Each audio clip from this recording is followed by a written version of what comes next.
Here we go. Yes, sir. The boys are back in town.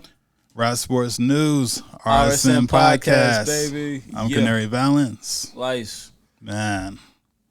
So we had another heated weekend, man. Another heated week. We did. We did. We had a couple artists that passed away. Yeah, unfortunately, violence continues. Right. It's like week 3, we back to back talking about some more violence, and we're not even gonna get into the shootings and all that that's been happening. We talking about within the entertainment industry. Right. So Treble went to go visit a young woman, and her ex broke in to the apartment while they were asleep. He ended up shooting Treble while they got into it. That's crazy, man. That's and that's you can go a lot of ways with this, because it's like, one, hopefully she didn't. Well, she obviously knew that dude was watching her, stalking her, something. Yeah. You know what I'm saying? Like, if he was an ex from 6 months ago, a year ago, he wouldn't just randomly bust up in the crib. They had to just recently broke up or something. Right. I think it was like they had broken up a week before. My thing was, when you're higher profile like that, I don't understand going to someone that you don't really know like that's house. Yeah, definitely. That's a hotel call. Because you don't even have nobody at your house if you don't know them like that. That's a hotel move or something else. You putting yourself in a vulnerable situation. I think that's similar to Pop Smoke, right? But that was at his spot. He let his location off at. Somebody let out the location. I think someone took a picture of one of their bags and it had the address on it. Yeah. It's man, rest in peace. First of all, rest in peace. I didn't know him, but rest in peace. Whether I knew him personally or not, it's just the fact that definitely we got to be careful how we moving out here. Mm-hmm. And then also, FBG Cash got gunned down in Chicago this week. So this is another drill rapper. He was beefing with some of the people in his city, and they were able to catch up with him. Yeah, man. It's again unfortunate, but all the whole beef thing, this and that. At the end of the day, nobody wins. You know what I'm saying? Like, nobody wins. What happens? What's solved? Nothing got solved. It's like when you see in the movies or TV movies, whatever, and people like, They go and kill the other person or whatever because they owe them money. Okay. You kill that person because they owe you money or what have you, and then you still ain't got the money. Right. So. And with the whole drill scene, because a lot of these guys who were there 10 years ago, like, it's now catching up with them. Every single year we're seeing more and more of these people that came with this drill scene back in like 2011, 2012. And now they're passing away, and they've had these decade-long beefs with people, so they're not letting it go. Yeah. Even when they're like, I want to move out of this city, the people who are there don't want you to leave. They don't want you to live. It's a vicious cycle. And it's just a mindset and the mentality of people right now. It's like I said, it's unfortunate, but we as a people, we got to do better as a people, and educate ourselves on what's really important in life. Right. So, RIP to FBG Cash. We're in trouble. Moving on. Inflation, man. Yes, inflation is crazy right now. They're reporting 8%, but we know it's more than that. Yeah. It's like every day I wake up, everything costs $1 more. Yeah. Yeah, man. I looked at the gas. Like, I was driving past it was Kroger gas, actually. It was $4.59 a gallon. I'm like, what? Regular? I think the highest that I've seen in the city is like $4.89. Yeah. I seen that QT. I think it was like, this was a couple weeks ago. It was like $4.90 something. Right. So, yeah, the national average is creeping up to that $5 a gallon. It's affecting everything, though, because you go to the grocery store, and everything is like, okay, so let's say you go to buy some meat, steak, chicken, whatever, and it's definitely the same pack that is normally like $3-4 is like 7, 8. Yep, Yeah. easy. It's funny you brought that up because they said in like parts of the country and stuff they're having a shortage already. They already don't have like chicken in some places. Yeah, I mean, I definitely see it coming for the summertime. Gas, price of food, gas, like everything is it's going up now. But I feel like as the summer goes on, it's going to tremendously spike up even more. And then you got to think it's a trickle down effect. It's always the trickle down effect in every situation because you got people, the gas is going up, so people not traveling as much now. The hotel industry and all of the resorts and all that, they suffer because they ain't got the same traction coming in, amount of people coming in. Then they got to lay people off, and then you know what I'm saying. Like in every industry that you go to, it still happens. You can't really escape it. It's like what are people supposed to do? We got Nancy Pelosi, she was on everything this week talking about the January 6th, the whole January 6th, people breaking into the Capitol and stuff like that. Yeah, I saw them replaying that over and over again. And I'm like, who the hell cares right now? There's little babies going to the hospital because they don't have food. So it's a distraction. What are we talking about? Why are we talking about insurrections when inflation is literally on everybody's mind? Big distraction. Like people are saying, hey, I'm almost spending $100 on gas. That's unheard of. Yeah, it's big time distractions, and you gotta look at it like this too, right? When we in a situation where all of these things are happening right now, like you said, why is that important? Then two, of course they want us to talk about it, and then when you get in the conversation and you look at it a step further, like we all said before. If that was a different group of people who broke in there, we wouldn't be talking about it because they all be dead. Right. So I ain't gonna go down that rabbit hole. But it's too many distractions. We need to focus on what is important, and that's the people. Exactly. Like at a point, people they don't have to turn to certain avenues they normally wouldn't. Food prices get too high, people ain't gonna sit around and starve. Some will, but I mean, some people will run up in that grocery store and get up there and get it, snatch and grab. Gotta go out there and get it, man. Ain't no other way. And that's the thing. It's like when you put people's backs against the walls, you can't. And then it's like a chess game begins, right? Mm-hmm. So then it's like, okay, they know that if you put people's backs against the wall, and they're going to do something that's out of character for themselves. Mm-hmm. Once they do something that's out of character for themselves, and enough people do that, and people start running up in the grocery stores and all of that, now they're going to police the grocery stores. But this is the thing about the police. They said they're having trouble because they don't have gas for their cars. So then there's no more police. And then it's gonna go crazy out here. So you get on your bike, you go get you some chips, you go get you some chicken. Hey, one bag of chips, and one chicken per household, sir. Right. It's getting stupid out here. Nah, we joke, but it's getting real stupid out here. I don't know what do you foresee as far as the prices, just everyday things by, let's say, fall time. Because think about it, and before you answer, I want to say, if the kids got to go to school, they got to fill up them buses. So, I mean, I do see the price going higher on everything. One, the farmers said they're having trouble right now because they don't have money for a diesel, or it's starting to be hard to upkeep their crops. Mm-hmm. Some of them were just walking away from it, which, of course, that screws everything because there's no food coming from there. Mm-hmm. So, yeah, the price will go up. I think they're just going to keep letting gas run up because it's going up like almost 5 cents a day. So it'll be well over $6 to $7 by then at this rate. Yeah, it's like now you got to. And then food, of course, since the trucks have to go and bring them, trucks need diesel fuel. Amazon sends out like 10,000 trucks a day to deliver packages. Those trucks need diesel fuel. So everything, they don't have no choice but to increase the price. And on top of that, okay, let's talk about quality. Because sometimes I notice, depending on where I get the gas from, my gas last longer. I get the same amount. Mm-hmm.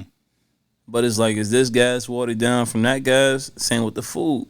They had I think it was Publix or Whole Foods. Somebody had a call back on like strawberries a week ago or something like that. I'm like, okay, so are we getting bad food and bad gas now? I think in certain parts we are. I think in some places where they make the most money, they send the best gas and food. But for places where people are penny pinching, yeah, they give them the trash left over. Yeah. Or the gas that's not as potent. Because I know in my car, it shows me how much mileage is on it. In some places, if I go, it will say like something like 430 miles. And then other places, it will be like 510 miles. Yeah, it's I don't know, man. You got to be aware of everything. You got to be aware of your surroundings, be aware of what you're buying, be aware of what you're eating. Always should be doing that no matter what. But in this time, is way more important than ever before. Survival time, man. You know, feels like we're having that great reset that everyone's been talking about for like a decade. Yeah, for sure. I mean, that's going to wash a lot of people out. Like, you know how I think of it? You remember, you seen Hunger Games, right? Yeah. So you remember that one part of the movie where like they release the gas and then like they got to outrun it and then some people just can't. Or even when they were about to ring the bell and they had the weapons there and some people didn't even make it to the forest. I think it's going to be like that. Like some people, they just, if you're not prepared or you don't have your mindset on, okay, how do I get through a recession? Because they're very hard. But if you don't have your mindset on it, like you'll just get wiped out in the first round. Okay, so 2 questions. I lost my first question. The second question was, I know sometimes they say recessions and these things happen for like, could be from 4 to 10 years at a time or so, right? I was gonna say, how long do you see this one happening for? I think it will correct itself quicker than the last ones. One, because, you know, we have more resource and we have more resource now than what we had last time. And we were able to dodge the last recession. So, and America's still in the front place of all the other countries, right? So, you know, the old like saying, how do you outrun a tiger? You can't. You just run faster than the other guy. America's outrunning the other guys. That makes sense. So I don't think it will last I'm not thinking it will be no like 10-year recession. This sounds unlikely. But I think it could be like a year and a half of really hard times until it starts self-correcting. Yeah, I consider the next 2 years being weird in a major way. Now, you're talking about the Hunger Games, right? And a lot of times it feels like there's a lot of messages that are put in movies. And years, I mean, because Hunger Games are old, right? Super old. I mean, that was like 2012. Yeah, a lot of stuff I noticed are put in movies like 10 years back, 5 years back. And so even today, like there's a movie called, if you haven't watched it on Netflix, we're not getting no promotion for this. But it's called What Happened on Monday. Check that out. That's a pretty interesting movie.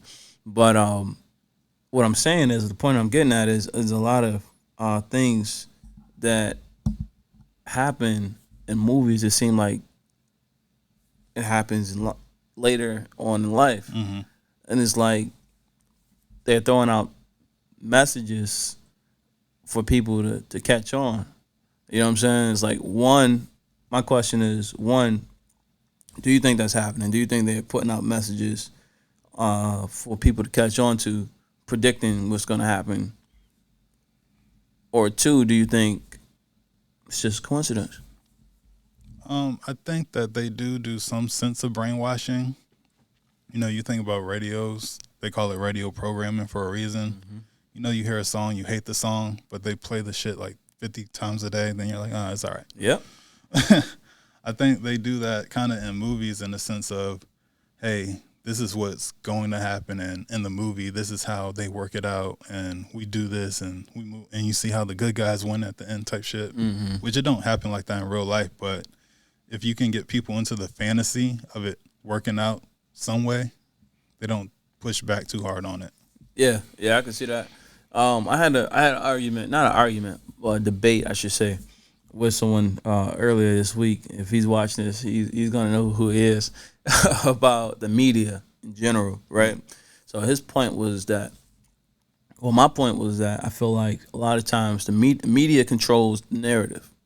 So the powers that be use the media to control what people believe is truly happening around the world, America, blah, blah, right? Mm-hmm. His point was he believes the media because of their credibility of how long they've been around. And, you know, if, for example, if, let's say, NBC reported something, but everybody else didn't report it, then he'll be like, oh, wonder, you know, is this truly credible because everybody else is not reporting it? But because of all the major news outlets are reporting the same thing, he believes they're credible, and that there are people who are not credible news sources that put conspiracy theories out there. And he's like, why do people believe the non-credible people versus the credible people? Because a lot of the credible people are usually puppets. Like, right. They have people behind them that are paying them and telling them, hey, we want you to talk about this exactly this way. Think about Facebook. Who's the Zuckerberg? Yeah, Zuckerberg. You know, billionaire playboy. He can say, hey, I don't want this type of stuff on Facebook. If you see it, say that it's uncredible. Yep. You know, you start putting in Jeff Bezos and the news sources that he owns and people that pay the New York Times to, hey, talk about this and put it in this light. Mm-hmm. But then you have alternative news sites like someone like Redacted, where they used to work for the news, but now they just do their own thing. Yep. You think about Gonzalo Lira. He got kidnapped in Ukraine trying to tell us what was going on in Ukraine. We thought he was dead. Yep. So that's why people believe alternative news. I trust alternative news a little bit more, but I do still watch some mainstream news. Yeah. Yeah, I mean, it's like you got to have that happy medium, you know. You, like, pay attention to what they're putting out there on the mainstream news, but also check around. You know what I'm saying? Like, check around, see what some other sources are saying, because it's almost like this. I ain't gonna go that route. I was gonna say it's almost like the slave owner mentality, right? We tell you you're supposed to do this, you're supposed to believe this because we said so. Right. Don't question it. Right. You know, I have more trust for the freelancers, because if you don't have no one giving you money behind what you're talking about, you're going to talk about what's important to you. Exactly. You got nothing to lose. All right. So, like us, we talk about whatever we want. No one's telling us, hey, y'all got to talk about this way. Raw and uncut. RSN Podcast, sir. Mm-hmm. Rap Sports News. You already know it. All right. Well, I know we can go down a rabbit hole with that, but in the world of sports. Yeah. What are we, 2-2 now? We 2-2. Boston Celtics, Golden State Warriors, NBA Finals. We are now 2-2. Game 5 coming up on Monday. Golden State won last night. They pulled it off, man. I was a little nervous in the beginning because I was like, oh, Boston defense is kind of tight. Yeah. I think that we're going to go to all 7 games. I know Golden State might want to wrap it up in the next 2, but I think Boston will win 1, and then they'll win 1. Yeah, it's like I think it'll probably go 7, but I'm hoping Golden State winning in 2, because this is the thing, because I'm a Golden State fan, so it's like you go home for Game 5, you got to win that game, because you're going back to Boston for Game 6. Mm-hmm. And I feel like you got to win that game too, because I don't like the thought of having to play Boston in a Game 7. Because now it's up from, you know what I'm saying? Now it's like in a Final Four. It's like, or a March Madness tournament. You know, anybody can have an off game, and there you go. Mm-hmm. Look at Phoenix and Dallas series. You know, I just knew Phoenix had that wrapped up. I didn't think Dallas was going to win that series at all. And Game 7 happened. Phoenix is at home, and they getting blown out by 30. Mm-hmm. I don't know. It's getting interesting now. Yeah, I want to see more from Golden State though. I'm gonna be honest. Of course I'm biased because I'm a Golden State fan, but I'm gonna be completely honest. I want to see more from Golden State. I want to see a more dominant performance like they had in Game 2. But they got to keep that going because they have spurts where they play really well, and they have spurts where it's like, yo, what y'all doing? Mm-hmm. They have spurts where the thing is, because they're such good 3-point shooters, it's like when everybody hitting the threes, everybody like, oh yeah, even when it's a terrible shot. Right. And like, oh, okay, you accept it. But then that's what I was saying. If you can shoot from outside the court, people are amazed. Yeah.